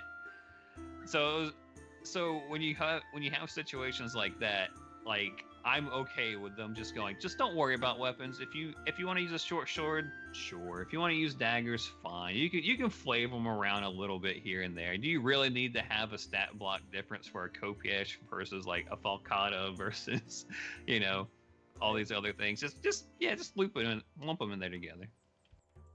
I guess that's fair. I think one of my biggest things is like, I don't want to use a rapier most of the time. If I want to make a dex-based like fighter, I don't want to use a fucking rapier. I don't. So I mean, like, do you? I can't. I'm stuck using a D6. Wait, you want different stats on it, or do you just want the flavor to be different? And that's the thing is like I don't know. It's just like you gotta like, okay, well, what do I like? Is it just like a slim longsword or whatever? I don't know. But it's like that's just one of the things. Like, God, I don't like using rapiers. I think that's my biggest complaint. I just don't like using fucking rapiers, dog. I don't want to be Inigo Montoya every time I have a dex-based melee character. Guess what I'm using in your campaign, Ian? I know you're using a rapier. Right, but you could always, I mean, you could just talk to the DM and say, yeah, I want to do this different. I mean, I don't think, with them not, I feel like you have more freedom to just talk with your DM to do that without it being hard-coded in there. Mm-hmm. Yeah. Like, hey, I mean, obviously, I wouldn't give you, like, I want to use a longsword and do a D8 damage instead. Can I do that? Like, no, fuck off. But you can have your D6 look like a longsword if you want. Sure, I don't care. Well, but that's the thing. Rapiers do a D8. They're both D8s. So that's the thing. It's like, but so just for example, just for example, it's like I use a longsword on Gandalin, my Kensei monk. Sure. But unfortunately, I'm able to. But since I'm a monk, I'm able to use my dex for damage and shit. But unfortunately, because I have no desire to use a rapier, so I'm using a fucking longsword. But I can't do things like, even though I'm using dex and dex is my primary stat, it's almost entirely wasted for me to like take any level dips in rogue because I can't take advantage of sneak attack. Because I can't sneak attack with a longsword because it's not a finesse weapon. If there's like anything I gotta say about weapons, it's not necessarily that the types and the damage or whatever. My thing would be I wish they would introduce more weapons with like status effects. With like a whip used to be able to like trip people if you hit with a whip. Granted, you had to have a certain proficiency to take whip, like it was exotic weapon proficiency, because not everybody's fucking Indiana Jones out there whipping around all over the place, right? Like that's something. In fact, nobody is Indiana Jones like that. It's just not how whips work. Yeah, but my point is, you got to be Lies. trained to use something like that specifically for a long time. But like taking, a trip action with a whip, what used to be a thing, but also weapons that just had like bleed effects on them. Like you hit someone with this weapon and it does a D4 again the next round, right? Because I wish it's to commit war crimes. Jesus Christ. But yeah, that's one thing I would like to see introduced. Yeah, I guess think that would be yeah, I have no cool. weapons. But I think like it would just be something, especially for people that don't use like battle maps and figurines and things like that. It could end up being pretty difficult to keep track of, because having an attack that has an effect the next round, like damage like that. There's already some things that do that, like spells, but having like every time I hit them the next round they're gonna do like 1d4 bleeding. I feel like it would be something that would get forgotten a lot, and then you'd have to like go back and. Oh yeah, to be just like concentration. Everybody forgets about concentration. Like, Yeah, everyone forgets about concentration. yeah, that's understandable. I think if you're playing online, like if you're playing in Roll20 or something, you have your little status effects Oh yeah. to put Right, on right. tokens. Like outside of like doing for like the bleed thing, I think you should like just like Jones was saying for concentration, but like yeah, you have to put the little like something on there. Like if you're concentrating on a spell, that's on there so that people are like, oh hey look, you just got slapped and you have the little concentration thingy. Don't you need to make a concentration save? Yeah. Can we talk about But, yeah. flanking now? Oh yeah, God, we totally forgot about Yeah, we flanking. can Yeah. talk about flanking. Let's talk about No. flanking. What's up, Jones? What you got to say? Get flanking the fuck out of here, dog. Like I know Honestly- it's an optional rule, but dude, the way it is as an optional rule is so bogus. It just, I'm gonna give this person advantage, and all I have to do is walk at no exceptional speed. I could crawl. I could do the fucking hokey pokey to the other side of this guy. Just do this the whole time. Although on the way over to the other side of him, with him not getting any sort of attack, because I'm saying within his melee range. And now that I've just given someone advantage, and I could continue to do the hokey pokey. I don't even have to attack them. I just have to be there. That's so fucking dumb to You me. don't even. You It's- can it's actually be something- fighting someone on the other side of them. You can be like sandwiched, where like enemy, you, enemy, your ally, and you're fighting this guy, and you have your back to the dude behind you, but your ally still gets flanking because you're there. I think that is the whole reason why flanking is an optional rule. Is because it's fucking. terrible. Yeah. Yeah, it's fucking. Yeah, but And but the only way to balance it is to make it more complicated. yeah, there should be something. Like if I you personally and your feel like party are, just going back to basics. Yeah, it's +2. Just do it. yeah. You know how you balance it is if your players want to have flanking. Every encounter they come up against, they're getting flanked. They're Yeah, getting flanked. that's what I was Oh, saying. what's this? Getting flanked as a pincer player attack? sucks. Oh, you come into this room. There's a bunch of hobgoblins in front of you. Guess what? There's 3 more behind you as well. And I think because if you look at the specifics for the rule in the dungeon master's guide, it talks about how whenever like flanking requires you to pay attention to like which direction your character's facing. It's like you can see in front of you and you can see like in the directions beside you, but technically like behind you, you're blind. Like you can't see anything that's behind you, which is why they get advantage. Right. So if you just play that, like your players always have a wall directly behind them that they can't like perceive anything through. I don't know, but I feel like that would just make it less enjoyable for everybody.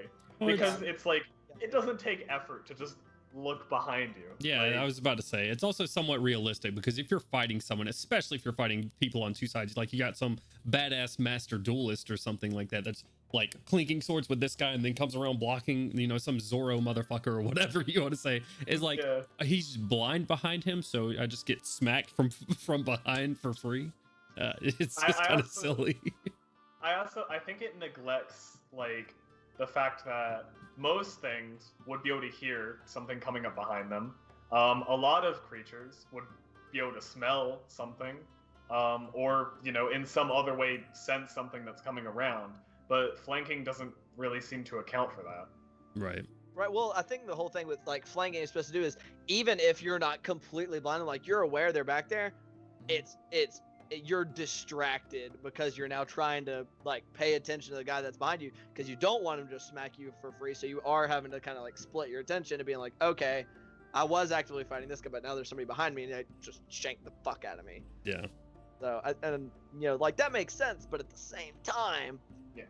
if you're not like actively threatening that person, it's like, maybe they shouldn't. It shouldn't be a bonus you get, right?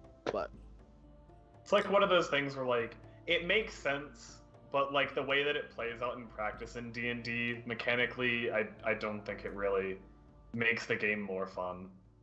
Yeah. For like the dungeon master or the players. There's nothing. It doesn't going add to flank anything. it. That's Yeah. what And I think it encourages metagaming too. I feel like one of the easy ways to stop it is that you just only give advantage for the person behind them. Yeah. Well, it doesn't give advantage to everybody. An option that I saw that I really liked, and I like it for two reasons. One, we stream our game, so I like anything cinematic more than just, you know, like talking and just giving advantage. And I also like it because it's not just straight up advantage. Is that in order to get flanking advantage, it requires something. It requires something to get on the other side of them.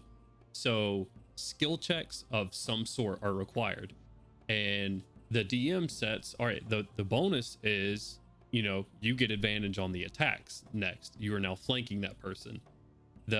But there's a downside too. We were talking about it earlier with critical fails, that there needs to be some risk. There's a risk factor if you fail it, depending on, you know, what you're trying to do. If you're trying to pull off this acrobatic maneuver over and just do goodbye, Kent. We need to get a counter for every time it does that, and just like send a bill to Skype for like 5 cents every time it happens. Get a counter, that would be really good. But yeah, like you make an acrobatic maneuver to the other side of that person. Say either, I don't know, you want to swing off of a chandelier to the other side and land, and that'll give you advantage for it. Whatever the case is, right? That would give you advantage. But you fuck up that acrobatics check, and all of a sudden you're laying ass first in front of, you know, the bad guy. So I think it encourages some cinematic play. It encourages your players to sort of think about the environment they're on, and it just gets rid of some of the cheese, to be completely honest. Because a player that says, I may not, you know, I don't want to bust my ass, may not go for that flanking this time. Reasons to do your wall running as a monk. Go. Exactly. It's relevant. Yeah. Exactly. Otherwise, it's just a thing you can do. I'm just gonna make a room that has just walls, just for you. This is no floor, no ceiling, just walls. You can just run across water too. Like just like whoop, as long as you don't stop moving while you're like during that turn. You just right across. I'm like, that's awesome. Gandalf's like, why are we taking a boat? Why don't we just run there? Like, it's just so crazy. Yeah. But yeah, that's what I think. Flanking is garbage. I'm not gonna lie. And the things that give flanking sometimes are dumb too, like the familiars and the monkey. Like, oh yeah, I don't care that like, you're familiar. Yeah, like, okay, there's a crow behind me and it's doing 1 point of damage. No, familiars don't do damage, Jones. They can't attack. Oh, well, there you go. They literally can't. They can just use the help action. So the assumption is they're like flapping in their face or something, and that's why they're. That's not. I don't know about flanking with familiar, but that abusing the help action with familiars. Yeah. Is the dumbest thing ever. And if you're a DM, you should just murder their fucking familiar. Be like, oh, that's crazy. It's gonna die. Right. Then you, like, yeah, I mean, it's the same thing with familiar, and then my mind is blanking for the artificer right now. Homunculus, like it's the same thing as far as flanking goes. It's so cheesy. It's like, I mean, you want to talk about cheesy? You make a like either ranged. Does anybody know what a mastermind rogue does? They're really not that great mechanically, but they can. One of their things I think they get at level 3 is Master of Tactics, and you can use the help action in combat as a bonus action from 30 feet away. That's dumb. Wow. That's dumb. In their defense, they're not that great. I don't care. But you can just sit there and go, instead of so if you're not wanting to use if you're using a bow, so you're not having to use your bonus action to disengage and dash and stuff, so that you're not getting your dick kicked in because you only have a handful of HP. You just sit there and you use your little short bow, and you just use your bonus action. It's like help. What is the flavor behind that? Well, it's Master of Tactics, so it's basically like if you're RPing and not just saying I use my bonus action to help, like the way I did it, I only know this because I'm playing one in a Ravnica campaign, is basically sitting there and calling things out about, like, the whole thing is like you're analyzing the battlefield as you go. So it's like you're calling, it's like, hey, he favors his left swing, like you're, like, oh, he's got like blood leaking into his left eye, swing, like go for his left side or something. Or like, hey, you if you move 5 feet more to his right, they're gonna be on like unstable terrain. So it's really fucking lame if like all you're doing is saying I help. It can be cinematically interesting from like a non-magical battlefield controller standpoint, but it is kind of nuts that you just like, I'm just gonna get somebody cringing over here thinking about that.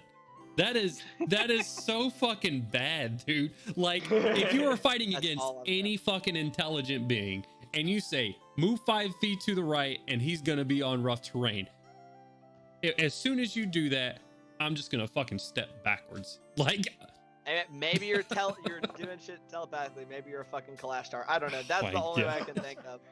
But like that's the only way I can justify it, because I don't know how you're helping people from 30 feet away outside of saying shit. Or maybe you're speaking a language they don't speak. I don't fucking know. Right. Like, you can be calling things out in like fucking Sylvan. If you're fighting a bunch of thugs, they're not gonna know fucking Sylvan. Like, I don't know. That's pretty presumptuous of you there, Ian.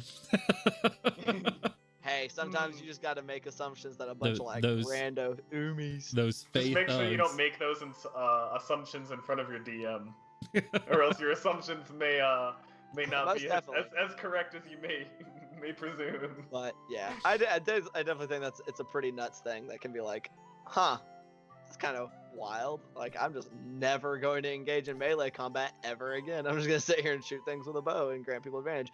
Which that's actually a thing like that makes flanking kind of like more bullshit. Is flanking makes abilities like that null and void. Because why have a class or like a class ability that can like, oh man, I can grant people advantage in combat when flanking is so easily available. Like, that's one of the things, like, I think Wolf Totem is really good because, like, oh man, you can grant your friends advantage as long as you're within 5 feet of a thing that they're fighting while you're raging. But it's not nearly as good when you take flanking into account. Yeah. I think flanking it gives advantage way too easily. Yeah, it's such an easy thing to take advantage of. Like, it makes combat kind of... Take advantage of. But yeah, it's just super easy to take advantage of flanking to get advantage. And it's just there's no risk. Yeah. Super easy to do. All that fun stuff. It also takes away from, I mean, you were just saying it. Melgrim's Wolf Totem is practically negated like 90% of the time with a party of 7 and it being restrained or things being fairy fired. And granted, I mean, Barbarian's still a good class of raiding. Melgrim's pumping out damage and everything, but he's sitting there thinking, man, this Wolf Totem sure wasn't worth it. It's like, to be fair, most of those like Wolf Totem is like easily like the second best out of like that group. Yeah. What, you don't want to be able to see things perfectly from a mile? Oh no, he's got that one because that's the level 6 one. I'm talking about like the Eagle. level 3 one. That's Eagle. Yeah. Yeah, but at level 6. Melgrim the has Wolf Totem thing is the level 3 one. The 5 feet away, because the level 3 for Totem Barbarian is easily dominated by Bear. Yeah. Bear Totem is fucking insane. It's like, oh, I have resistance to all of the things except for like psychic damage, because fuck you. Resistance to all damage forms except for psychic. Oh, so that's another thing we can talk about these last 13 minutes is resistance to damage. I think is great. Just straight up half the fucking damage. Like, I'll say I actually think that resistances and vulnerabilities for like creatures in D&D is something that is underused. Like Yeah. I feel like I wish it was more common with a lot of different creatures, because I feel like if it was, it would better reward players like doing like their research on like creatures before they go into an encounter, and better reward them doing things like nature and arcana checks on the things that they're fighting. Like Right. basically rewarding like preparing going into a fight so you can get that extra knowledge. Gotta do Right. that Witcher research. You got Yeah, exactly. Just like The Witcher. And I've heard of people that have like designed encounters and things like that to be more akin to fighting in The Witcher. Yeah, where it's like, hey, you technically can kill it doing other things. It's gonna take a lot longer, and you're probably gonna die if you do that though. So you better figure out what it's weak against. Mm-hmm. Which there's actually there's a lot of classes that have abilities or something along those lines that allow you to determine like what something's resistant to or what it's vulnerable to. And it's like, well, you never hear that shit get talked about, because everybody's like, well, it doesn't matter whether they're resistant to bludgeoning, piercing, and slashing damage, because almost nothing is resistant to magical piercing, slashing, or bludgeoning damage. Like, Yeah. I'm gonna hit it for full damage as soon as I can make something magical. Yeah, Like, I don't give a shit. whenever something is resistant to those like 3 basic damages, it's always non-magical piercing, bludgeoning, and slashing. I came across a monster the other day that is immune, just straight up immune to all 3 damage, magical or not. What was it? No. He's not gonna tell you because it's in the campaign. I guarantee. Oh, I got He's it. already Okay. planned it. Fair enough. I saw it and I was like, mwah.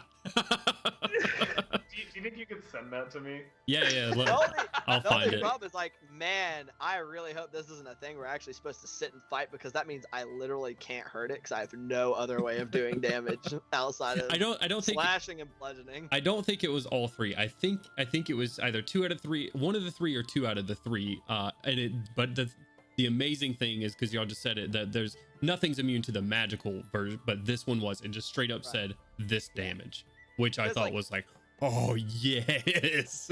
That's one of the only things that makes like barbarians unique, is the resistance they gain from rage. It just is. It does not matter Yeah. if it's magical or not. And it's like, that's like some shit, like things that are big deals, things that are dangerous. They shouldn't give a shit whether you have a magical weapon or not. They're like, go fuck yourself. I'm resisting it anyway, you dickhead. Like, yeah. Overall, though, resistance and vulnerability are awesome things, and I think Bravin is incredibly right about that. Don't like nearly get as much use, especially vulnerabilities. You really don't hear about vulnerabilities all that much. It's almost always. Yeah, Resistance. you know Yeah. how much cooler it makes a boss fight in D&D when your players find out that the boss has a weak spot or Oh, yeah, something you're like just that. like, Like that can make it so much more like mechanically exciting for them. right? It's like, Facts. oh shit! Like figuring stuff out. Like it wasn't necessarily a vulnerability, but like radiant damage stopping the innate healing from that monster we fought. It's like, oh shit! I mean, Right. we found that out really late in the game, but I'm glad we figured it out. We'd have been stuck here forever. Well, We'd granted, never that make- combat didn't last more than 4 or 5 rounds for you guys. It was a lot of damage in those 4 or Yeah, 5 I will rounds, say, but I did the math, Jones. That thing was like statistically had like an 80% chance to hit. Mhm. Like because at a plus 12 Yep. to hit, and we just nobody like I think like you'd have had to stack so much AC stacking shit to realistically have a chance of not getting hit by that thing. Yep. That's And- like that like one of the last things I'm gonna kind of complain about, and it's also nice because it's another one of those like it simplifies the game, but at the same time, bounded accuracy. Huh? You can Stump me on that one. only get but because of how limited your bonuses are from either to get harder to hit or to get better at hitting is really limited. And especially once you get like if you have a +3 magic weapon and you have a 5 in your stat and you have a +6 proficiency, you're rolling +14 to hit. So somebody in plate with a shield, you still have like a 70% chance to hit them every time you swing. right. which that sucks to be that guy, because the only way to get it higher beyond 20 is to either have it from a racial that gives you a bonus to AC, or to have magic. I love that about 5e. I think it's just it's just rough, because it's like, No, you, dude, you get better hit. you better be able to disengage, because if you're you're gonna get slapped up.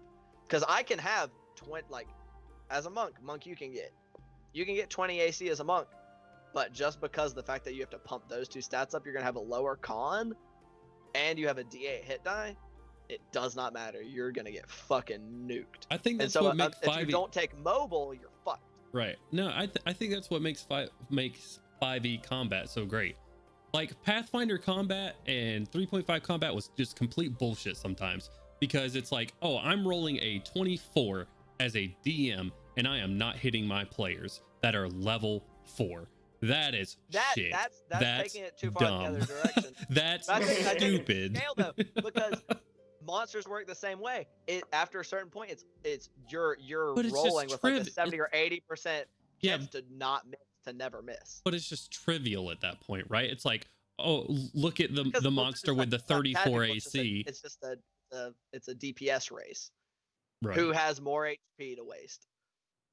Yeah, Like, I who's got don't more know. gas in I the think tank? it makes 5e combat simpler. It makes it faster. It makes it more cinematic, because you're hitting more often. You're doing more damage. It makes it more fun for the players at the end of the day.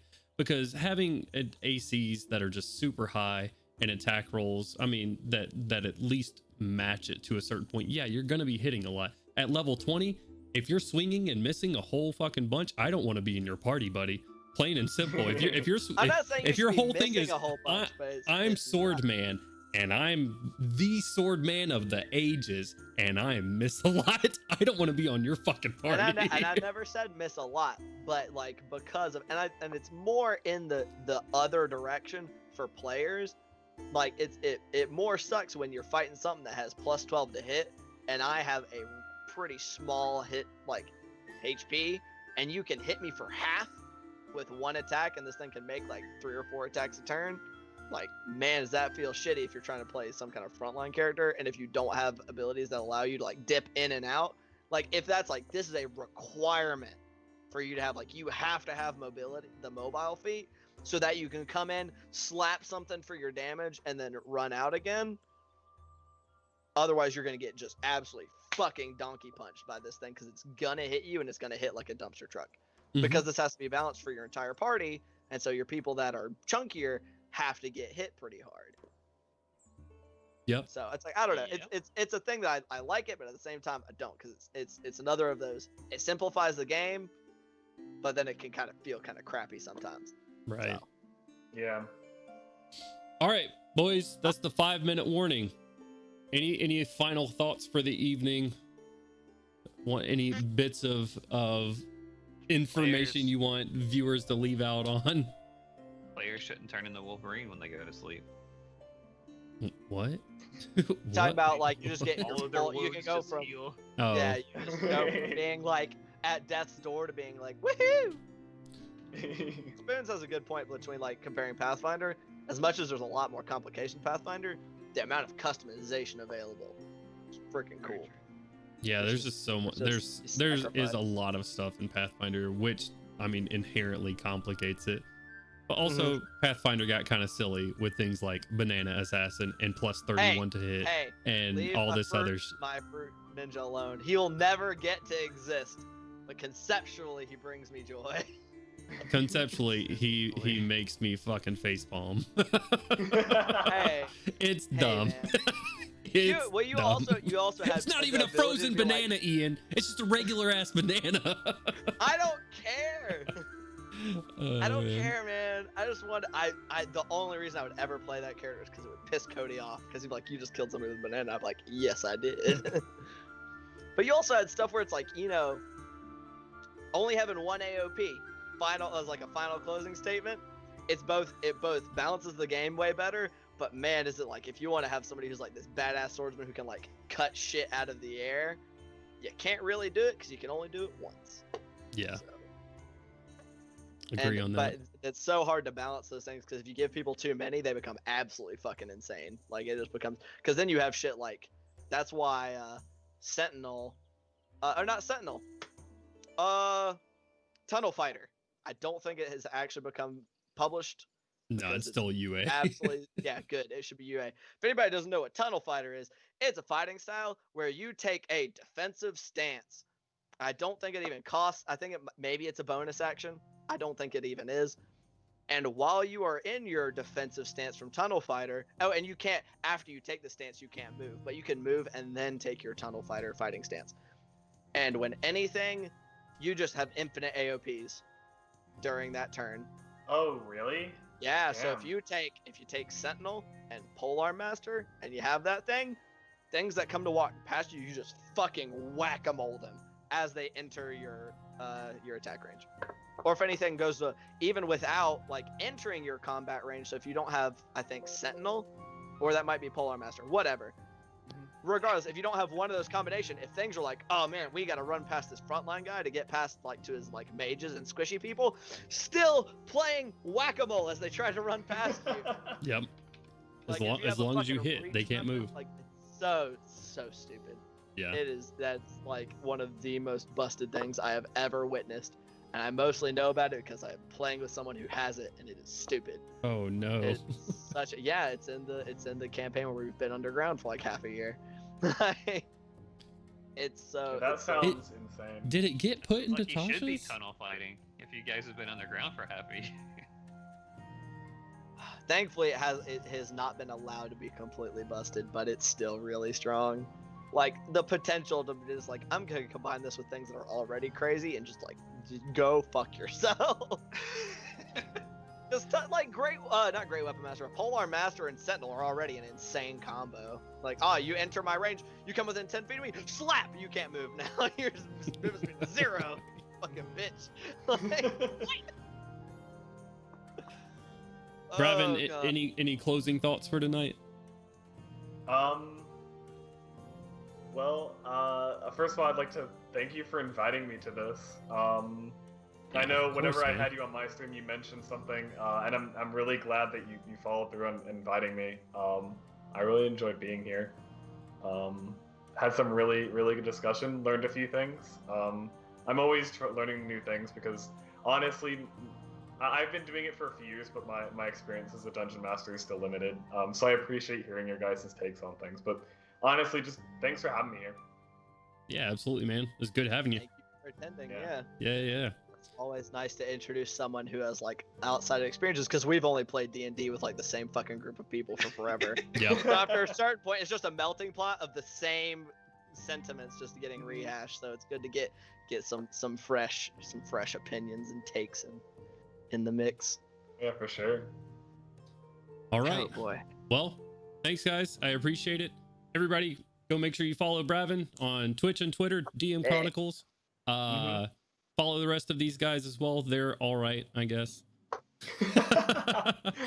Make sure you guys are great. Man, Jones gonna get a rock dropped on his head. Oh, you are. I gotta watch my mouth Rocks on you. too. No, that doesn't work out for me because you can counter retaliate. Nobody gets We're to just play we're ever just again. gonna pick on each other in each other's campaign now. Speaking of, make sure you tune in this Saturday, guys. We will continue on with our Eberron campaign, and then Monday, January 25th, we'll be starting up our Ghost of Saltmarsh campaign, in which Kent and I will be playing in, and our boy Ian will be DMing. So make sure you tune in for that. Yeah, Exciting. All right. Well, guys, peace out, and thank you for attending. Much love. It was fun. Bye. Bye.